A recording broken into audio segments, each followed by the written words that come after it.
Good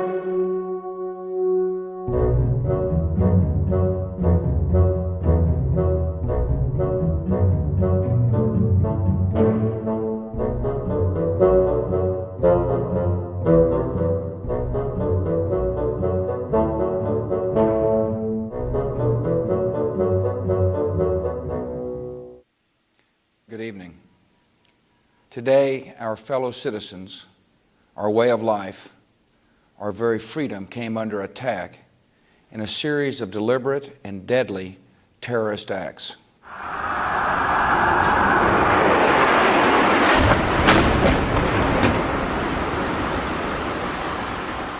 On September 11th, 17 years ago, I watched the Twin Towers fall. I realized right then and there that I was going to go back into the military, in part because the military gave me everything I had at that point. They'd spent $1 million to train me. I felt it was not fair for me to sit at home in safety and send others to take my place. My unit got put on alert and deployed to Iraq in 2005, and we returned at the end of 2006.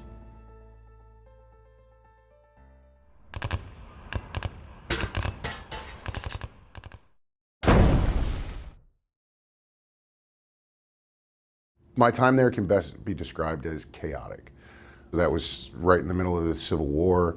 You had Saddam's trial, you had the elections. It was probably one of the more dangerous times in Iraq other than the initial invasion. My base got mortared on a daily basis. We were consistently under attack.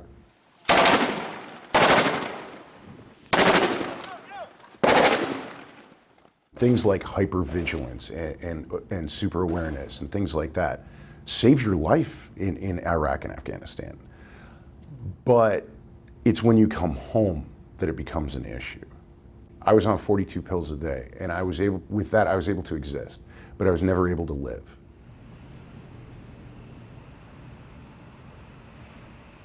I had probably the worst homecoming you could have. My now ex-wife moved in with another guy 2 weeks before I came home. No one met the airplane. Went to my house, it was empty. Christmas Eve, didn't have anything to do. So rather than sit in my house alone, I went to a bar here in Raleigh and started drinking.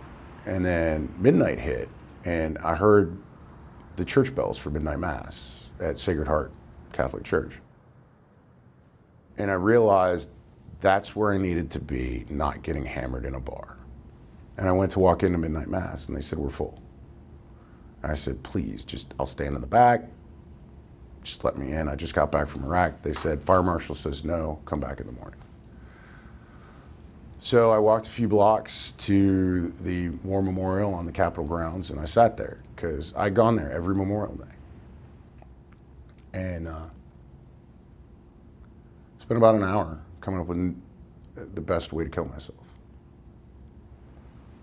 So I went home, and I drank a bottle of vodka, and I loaded a Beretta 9mm, and I put it to my temple, and I pulled the trigger. And the most peace I've ever felt was that microsecond that hammer fell. And I can vividly remember every bit of it. Time slows down. I can remember the hammer falling. I can remember the click as it hit the firing pin.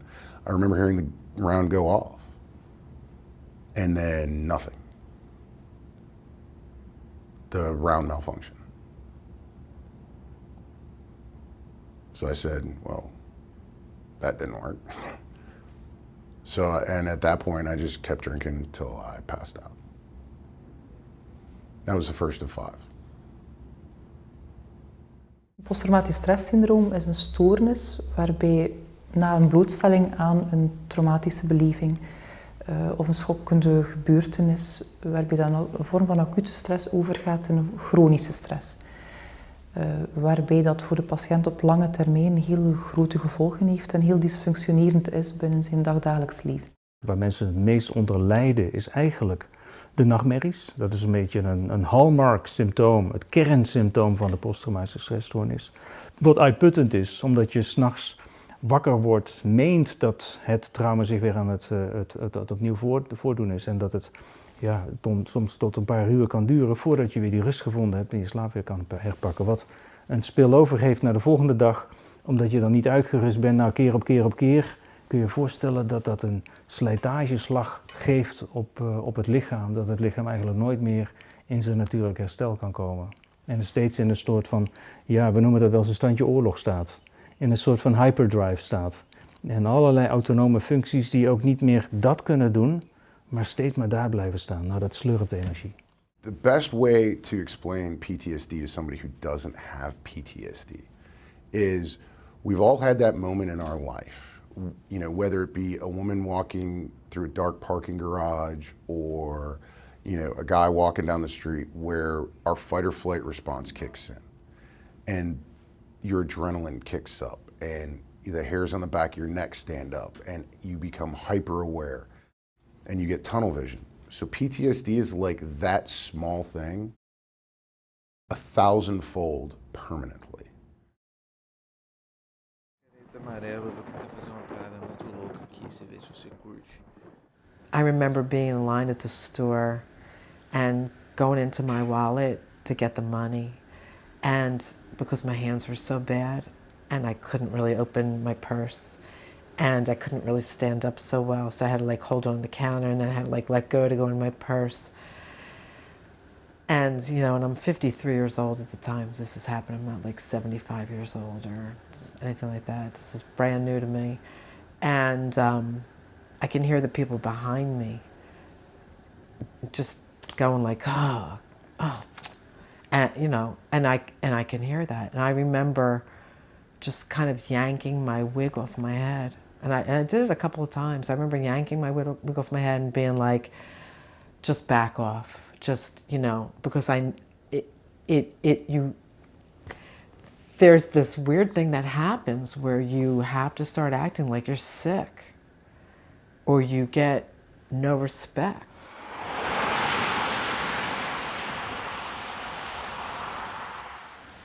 This is apples and honey, and this is also for the new year. So this is also to symbolize the sweetness of your new year, the center of everything that you love. When I was diagnosed with stage 3 breast cancer, which was in 2011, I have never been so afraid in my life. And I knew there was going to be surgery and doctors and medicine and everything else was just, you know, falling apart all around me. I was horrible to be around. I was unpleasant. I was miserable. I was mean to my husband, who didn't deserve any of that. I was really just very impatient with my daughter, who didn't deserve any of that. I would just lie in bed. I didn't want to get out.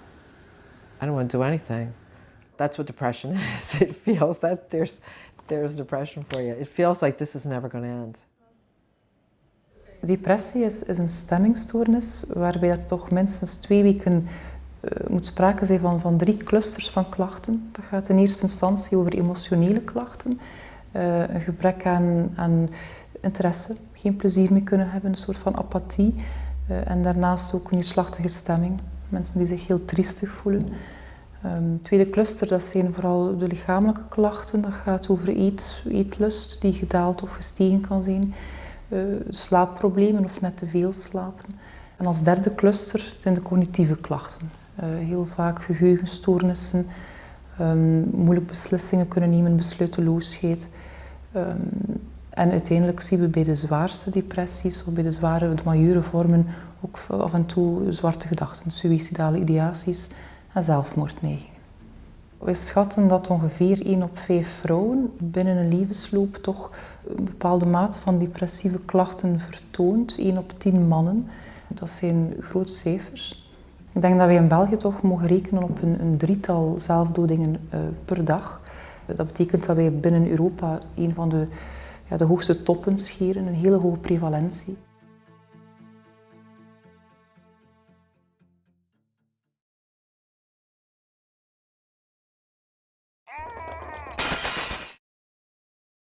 Momenteel is het zo dat in België er wel heel veel mensen kampen met een of andere psychiatrische aandoening. We hebben daar bijvoorbeeld depressie, dat heel vaak voorkomt. We hebben ook het posttraumatische stresssyndroom, misschien minder goed gekend. maar toch ook wel een probleem. En de dag van vandaag wordt er heel veel psychofarmaca voorgeschreven. Soms wel wat te veel, omdat er eigenlijk ook wel aangegeven is dat psychotherapie, waar mensen in een behandeling gaan bij een psycholoog, dus vaak te weinig wordt gebruikt. Dus momenteel is er een onevenwicht tussen heel veel psychofarmaca aan de ene kant en aan de andere kant te weinig psychotherapie. Dus in dat opzicht valt er aan de behandeling van deze aandoeningen toch nog wel wat onderzoek te doen en moeten we ook in ons eigen land nadenken over het veelvuldig gebruik van psychofarmaca. The way we treat many mental disorders these days is we treat the symptoms. We take multiple medications to treat the symptoms. So the low mood, you take antidepressants. If you can't sleep, you take a sleeping tablet. Now those are all fine, and it's good to treat symptoms, and they do work in a lot of cases. And the analogy being, if you've got an infection and a high temperature, you can take paracetamol or ibuprofen, reasonable agent to reduce the temperature, bring down the fever, make you feel a bit better. But paracetamol and ibuprofen are not antibiotics. They don't kill the bug. Verschillend bijvoorbeeld van een kanker, verschillend bijvoorbeeld van een bacteriële infectie, moeten we erkennen dat psychische aandoeningen en de behandeling daarvan, ja, dat we daar eigenlijk nog maar in onze kinderschoenen staan. Psychiatry, maybe in the past has congratulated itself for inventing new drugs and such like, but it hasn't chipped into prevalence at all. If anything, well, we know prevalence has increased, so we're not doing very well. Conventional treatments aren't without their therapeutic effects, but psychedelics work quite differently. They're not about the dampening of symptoms as such. They're more about a kind of revealing of the root causes of symptoms.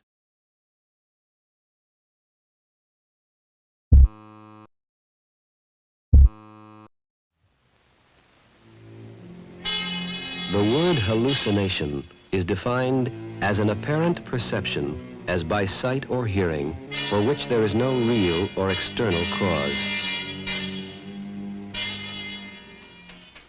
From this word is derived the name given to a special group of drugs, the hallucinogens.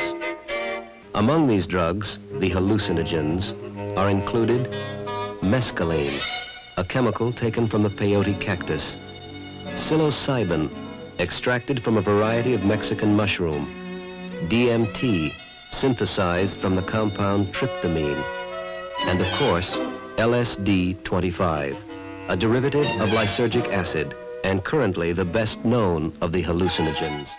In the 1960s and 50s, when the research with psychedelics was really the first wave, and it was one of the most important areas of research in psychiatry, but then the psychedelics became used in more non-medical settings by the counterculture, and then there was this massive backlash. Then the government unfairly looked at the risk-benefit ratio and decided that the risks were so great that they blocked research for several decades. So this is like telling Galileo that he can't look through the telescope. Al in de jaren 50 en 60 van de vorige eeuw werd er veelbelovend wetenschappelijk onderzoek gevoerd naar het therapeutisch potentieel van psychedelica. Maar toen de hippiebeweging deze middelen iets te recreatief begon te gebruiken, greep de overheid in. Ze verbood echter niet enkel het persoonlijk gebruik, maar ook alle wetenschappelijke studies. Psychedelica kregen een sociaal stigma opgeplakt en alle onderzoeken gingen voor enkele decennia de kast in. Vanaf de jaren 90 groeit echter het besef dat de huidige psychiatrische behandelingen veel mensen in de kou laten staan. Wetenschappelijk onderzoek werd geleidelijk aan opnieuw toegelaten en de psychedelische renaissance werd een feit. I think that one of the reasons why we have this psychedelic renaissance taking place is that there's a growing recognition in psychiatry that the currently available treatments leave too many people still suffering. There's really been a dramatic shift in the past decade on the basis of the evidence, of the accelerating accumulation of data showing how large and profound these effects can be. We leven in een zeer fascinerende tijd waar men teruggrijpt naar recreatieve middelen die met ons brein iets doen, de drugs. Hè. En ik vind dat fascinerend om vast te stellen dat men nu tot het besef komt dat de lijn of de grens tussen iets dat je met een medische reden inneemt en dat we kennen als een geneesmiddel, en dan praten we over psychotroop werkende stoffen, gelijk antidepressiva, en iets dat we anderzijds kennen als je neemt het puur recreatief in, dat is de drug, hè, waar veel mensen zeggen nee, dat kan niet, dat mag niet, dat die grens tussen die twee echt flinterdun is. En in die zin ben ik er ook niet afkerig, of sta ik niet afkerig tegen een soort herbekijken van wat we altijd gebannen hebben als drugs. Als die effectief werken tegen depressie, zeg ik goed, groen licht voor mij. Als je kan aantonen dat je eerst, laten we zeggen, de klassieke beschikbare antidepressiva hebt uitgeprobeerd. En als je effectief kan aantonen, kijk, voor die en die patiëntengroep werkt dat niet, dan ben ik er absoluut voor, met consent van de betrokkenen, dat je dan kleinschalig zulke klassieke drugs effectief toch gaat proberen en onderzoek doen op hun medisch nut, dat zeker en vast farmacologisch daar is, hè, dat leidt geen twijfel. Essa caneta amarela, eu vou tentar fazer uma parada muito louca aqui, você vê se você curte, depois eu faço uma mais normal.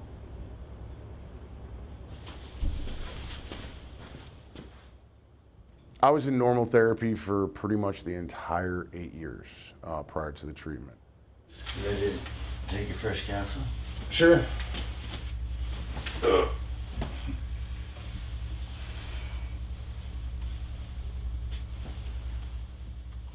For some weird reason, I thought it was going to be like the Matrix, where, you know, instantly stuff happened and nothing happened.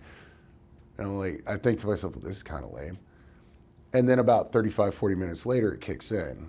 And that's when I said, I now completely get why people take this stuff. So, you know, it might be good to close your eyes and just see how it's unfolding.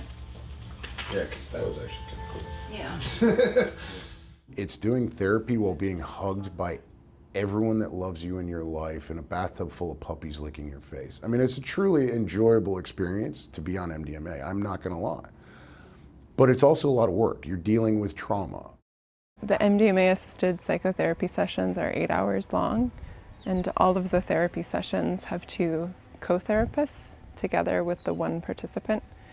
And so there's really a lot of support and structure in these sessions. How are you doing? Fun? What are you experiencing? You don't have to go into great detail, but just get an idea of. You know, they ask me questions, how am I doing, what am I experiencing, things like that. And then they start asking like softball kindergarten questions, like how's the weather in Iraq? And I just started talking. Oh, it's hot. You know, surprising, it snows in Iraq. You know, when it rains, the ground turns to peanut butter. And then it starts triggering memories. And then you just start talking about them. When you add the MDMA, the chemical piece to it, it gets people into a brain chemistry where they're having a subjective experience of having empathy for themselves and others, and being able to have a shift in perspective, and to have a physical and emotional sense that they're actually safe, which for people with chronic PTSD is a rare sensation. We talked for a bit, and then I would close my eyes and process and think about what I just talked about. And honestly, it's very exhausting and draining. And so as things come up, normally what will happen is the participant will take the eye shades off and the headphones off and say, I'd like to talk to you about what just came up. So then you dialogue and you help them with that. Sometimes it's revisiting a particular trauma. Mensen die een traumatische ervaring zoals kindermisbruik, verkrachting of oorlog hebben meegemaakt, doen er alles aan om niet aan dit trauma te moeten denken. Dat kan resulteren in alcohol- of drugsverslaving en zelfverminking. Ook in therapie is het moeilijk om het trauma onder ogen te komen. MDMA onderdrukt deze vluchtreactie en zorgt ervoor dat je veilig en doeltreffend je onderdrukte emotionele herinneringen kan bespreken. Op die manier maakt MDMA het mogelijk dat getraumatiseerde mensen samen met hun therapeut kunnen doordringen tot de kern van hun trauma. If you were to try to design a drug for post-traumatic stress disorder, MDMA would be very close to the ideal drug because of all the different things that it does. And so we felt, because of the controversial nature of MDMA, that we needed to work with the hardest patients. So we work with what are called treatment-resistant patients, patients who have moderate to severe PTSD that have tried other approaches, either medications or psychotherapy, and in many cases both, and they still have PTSD. Even if I'm 100% cured on everything, I will always view my life as being split into 3 distinct periods. Before I deployed, while I was overseas, and after I came home. Just because, I mean, and I know a lot of people will say like, oh, going to college changes you and shit like that, and there's a lot of things that will change you. Nothing changes you like combat. The MDMA is not the treatment, it's MDMA-assisted psychotherapy, and the emphasis is on the psychotherapy, that the MDMA helps be more productive, because MDMA reduces activity in the amygdala, the fear processing portion of the brain, so that people can recall traumatic experiences without being re-traumatized, and then can process them. MDMA therapy offers the opportunity to sit down with a therapist and go into your trauma in great detail, with the MDMA acting as a kind of protective agent to allow you to do that work. So it offers a really good therapeutic potential.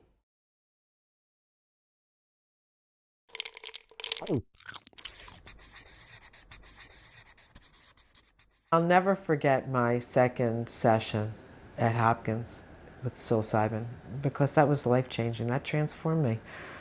During my trip, I saw Jesus on the cross. I just confronted how much I really was attached to the struggle.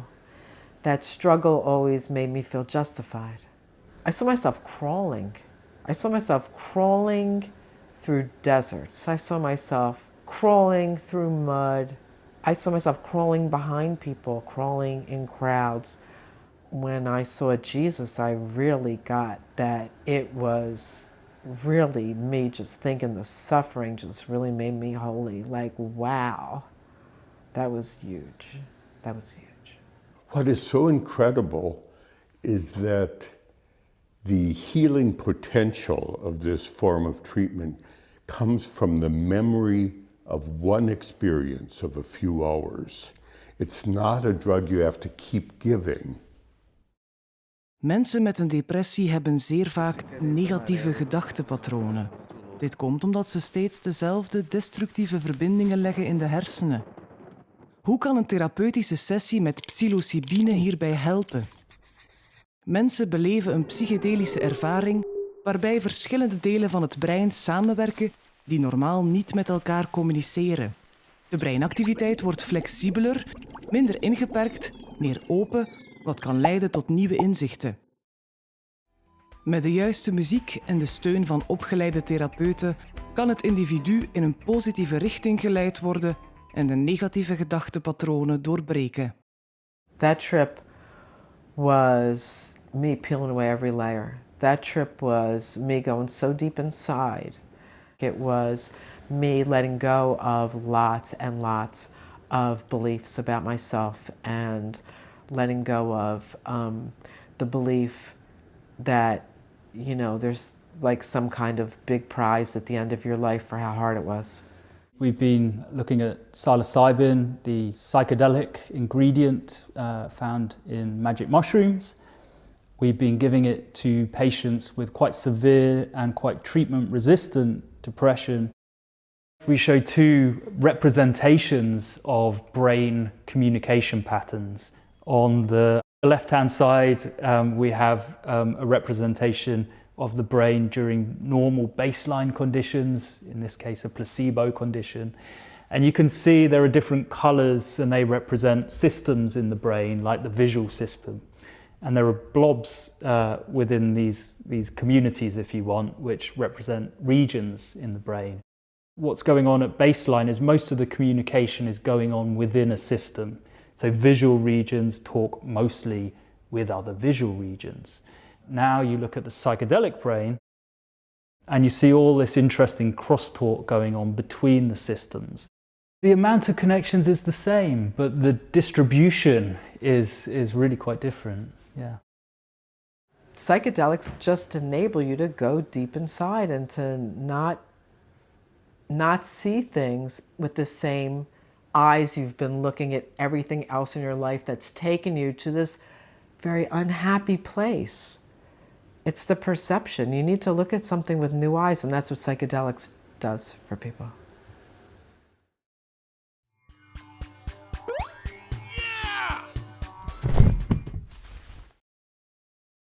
I think this question about whether there's risks with psychedelics, the answer is undoubtedly yes. Yes, there are risks involved in treating vulnerable people with very potent psychological tools. And so to mitigate those risks and manage them, we carefully screen our patients so we don't include anyone with any vulnerabilities to psychosis, for example, any back histories of psychotic symptoms, any personal family history of any psychotic disorders as well. I think some of the main risks are that the emerging material that comes up under psychedelics, if there's not adequate therapeutic support, people can actually end up feeling worse off because they've been suppressing these feelings for a reason. They don't know that they can process it and handle it. And so we hear this a lot of people that take psychedelics at festivals or at parties and are not in a therapeutic setting, and difficult material comes up, and instead of trying to process it, they try to suppress it. The danger is taking it without interpersonal grounding, without preparation.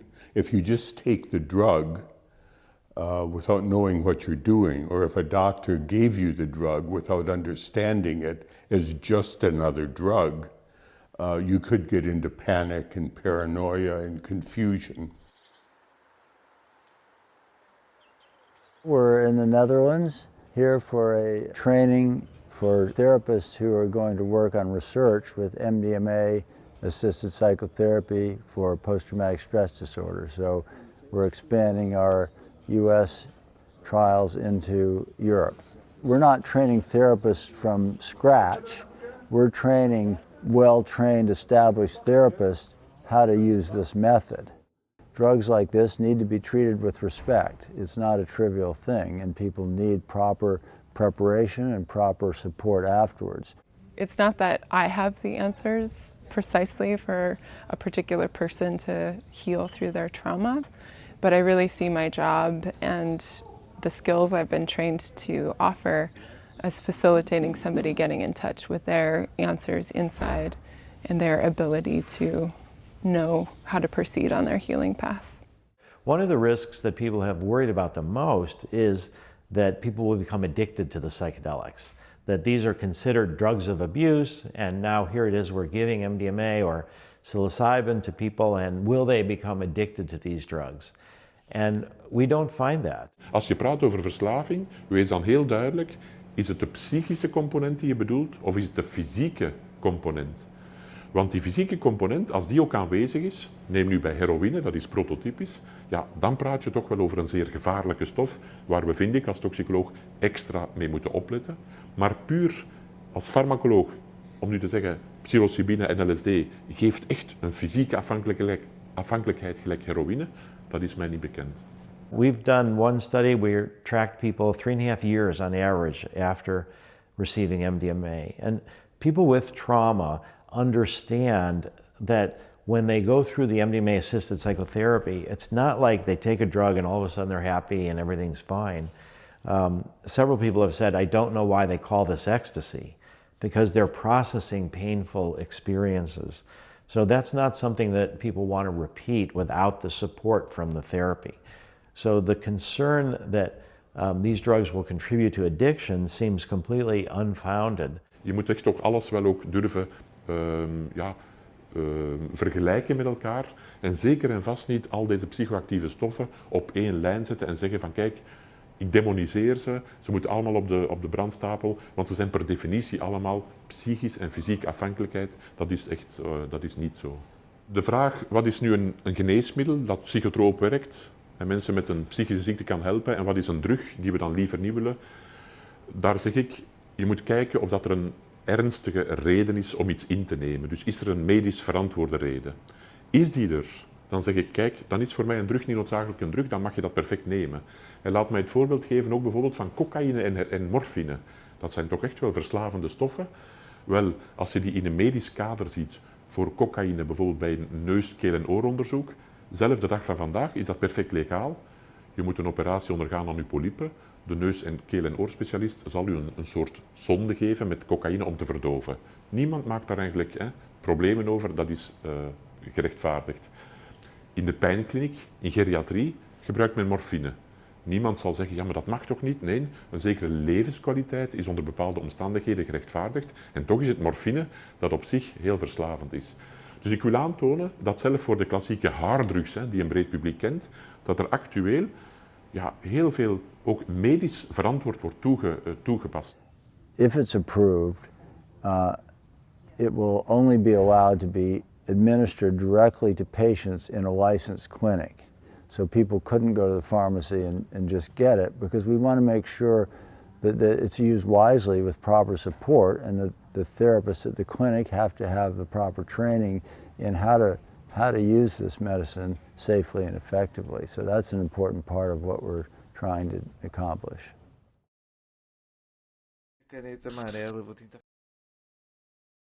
Working with the hardest cases, with complex PTSD, with treatment-resistant PTSD, what we show is that 1 year after the last MDMA session, 2/3 of the people no longer have PTSD. They're no longer so symptomatic that they're not diagnosed as having PTSD anymore. So that's a pretty remarkable finding for people that have been unable to find relief in other available treatments. Focused, guided psychotherapy with MDMA gives an opportunity to properly cure people, tackle the cause, and then they don't need to be on all these other antidepressants for the rest of their lives. It was a miracle. That's how it changed my life. I went from 8 years of torment and hell every second of every day to actually knowing that I'm going to be around tomorrow and enjoying the sunrise and having all the demons and ghosts go away. It's been 4 years since I had my last treatment. I am better now than I was when I finished my last treatment. Every day I get better. This is the lasting effect.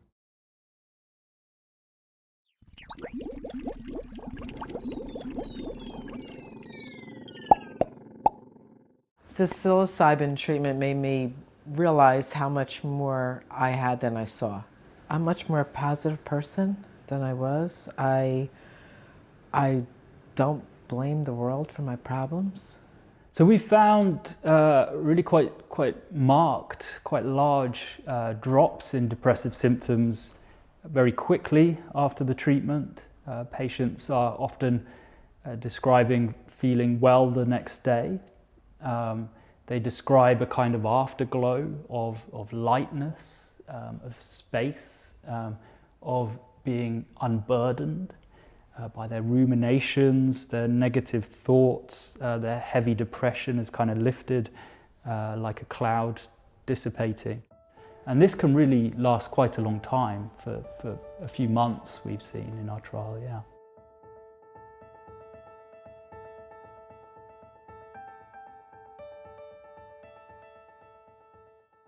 The results were extremely positive in terms of diminishing anxiety and depression, helping people facing end-of-life issues to live more fully.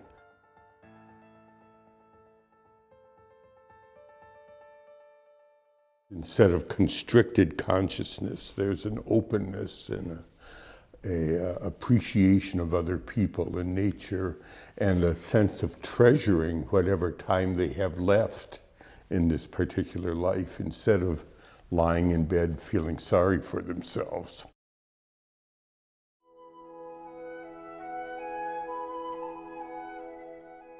Als je met die mensen spreekt die studies hebben gedaan, ja, dan zeggen we hebben een prachtig middel in handen. Dat moet je niet achterhouden, dat moet je eigenlijk, ja, dat moet je inzetten. Dan doe je eigenlijk, iets fout als je niet meegaat met de beweging om dat middel goed verantwoord voor die doelgroep beschikbaar te stellen. This treatment is for my son. Because instead of him getting handed a folded flag at the age of 12 and not knowing why, he'll get my flag one day when he's old, after I've been able to see him fall in love and see him graduate high school, become a veterinarian, and you know, get married, have kids, and lead a happy, wonderful life. You know, then he will get my flag, as it should be for everyone. They actually expanded the pool by one for me to be able to participate, for which I am forever grateful, which is also why I feel like I got in before the door closed and my fellow veterans are left out in the cold. I deployed to Kuwait in July of 2011, and then I spent some time in Afghanistan in 2012. When I got back home, I watched We Were Soldiers at night to hear bombs going off because it was easier to go to sleep. So it became like little subtle things that I noticed, like you're laying in bed, can't sleep, but bombs going off make it seem normal. It's crazy to go from I can die at any moment, there are bombs going off, to I'm hanging out at home, you know, or like we're gonna go to Walmart and on a grocery trip. Surreal is probably the best way to put it. What's done mostly in this country is a little bit of individual therapy and a whole lot of medicine to shut you up. Got to a point where I felt like a zombie. There was no energy, all I wanted to do was sleep. So it was lowering the quality of life I already had, really. I got to the point where I was getting wasted every night and laying in a bathtub with a gun in my mouth, writing suicide notes regularly. And then finally, once I made the call to the VA, I went that Friday. And I went in there and I told them what was going on. I was like, look, I'm staying drunk, like I'm putting a gun in my mouth on a regular basis. Like, this isn't good. And so they asked me, they were like, well, what are you gonna do when you go home? And I was shocked because I didn't think I was going home. Like, my reasoning for going was like, guys, I'm taking things too far. Like, I need help. And so I was like, I'm gonna go home and continue to drink. And they were like, be safe. And I literally went home and just started drinking nonstop that night. And then I remember I came to Saturday morning, went to the liquor store, got a gallon of liquor, a case of beer. And then I came back to that Sunday night. I woke up, walked in the bathroom, shot myself in the face. It's heartbreaking to have people contact us so often and in so much pain, and many times people share a part of their trauma story via email or voicemail or Facebook message, and you can just feel the level of suffering and sometimes hopelessness. It actually is hopeful to tell people, although it's still going to take some time, that there is something on the horizon that might work.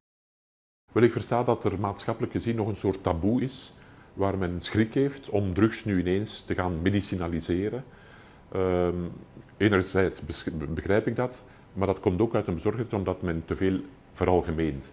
Maar je moet het dus zeker geneesmiddel per geneesmiddel zien, of drug per drug, niet veralgemenen. Vanuit mijn eigen ervaring weet ik dat het klimaat in ons land omtrent dit soort producten eerder slecht is. Ik heb zelf ervaring in het gebruik van medicinale cannabis. En ook daar zien we een zeer grote weerstand, ondanks het feit dat er uit wetenschappelijk onderzoek toch duidelijke goede indicaties zijn voor cannabis. Ik vrees een beetje dat voor deze nieuwe categorie van indicaties voor psychedelica, dat die weerstand ook wel even groot zal zijn. Is onze maatschappij klaar, wanneer we bijvoorbeeld toch wel mooie resultaten vanuit Amerika te horen krijgen? Beleidsmatig en dus politiek gesproken, als daar een economisch voordeel achter zit, dan denk ik dat we die politiekers meekrijgen. U moet weten, ja, het financieel plaatje van de gezondheidszorg is belastend. Hè. Draait zwaar in het rood deficit. Dus elke verbetering die we daar kunnen hebben is een bonus. Gezien de grote prevalentie van psychische problemen in België, betekent dat de economische kost ook heel hoog oploopt. Ik denk dat we in België aan om een 20 miljard op jaarbasis zitten, directe versus indirecte kosten. Bij de directe betreft dat 5,5 miljard voor de gezondheidszorg, bijna 4 miljard wat betreft de werkloosheidsuitkeringen. Nog niet gesproken over de indirecte kosten. Kijken naar de implicaties op psychosociaal vlak, op de werkvloer, collega's. Dit alles in acht genomen, denk ik dat er zeker meer onderzoek moet gebeuren naar alle tools, alle aanpakstrategieën voor psychische problemen in België. Als zij kunnen aantonen, en ook een minister van Volksgezondheid overtuigen, dat dankzij zo'n nieuwe therapie nu een groep van bijvoorbeeld depressieve patiënten wel bereikt wordt, en als zij kunnen aantonen met de klassieke antidepressiva hebben ze minder succes of eigenlijk een kans op herval, ja, dan kan je ook wel een minister van Volksgezondheid puur medisch overtuigen om in dat verhaal mee te gaan. After that, perhaps we can begin to have a sensible debate about drug policy and whether even healthy people could have safe, professionally guided psychedelic experiences within centers that are set up for safe experiences with these compounds, because the alternative is that people do it in an unsafe way, and that can be harmful. So it's really about, becoming more mature, I think, in our drug policy and more sophisticated with these compounds that have complex effects and therefore require a kind of complex, more sophisticated model to accommodate them. Ik denk als iemand die lijdt aan een van die aandoeningen, zeker mensen met depressie, toch wel erg voorzichtig moeten zijn en zeker niet moeten gaan experimenteren met deze middelen.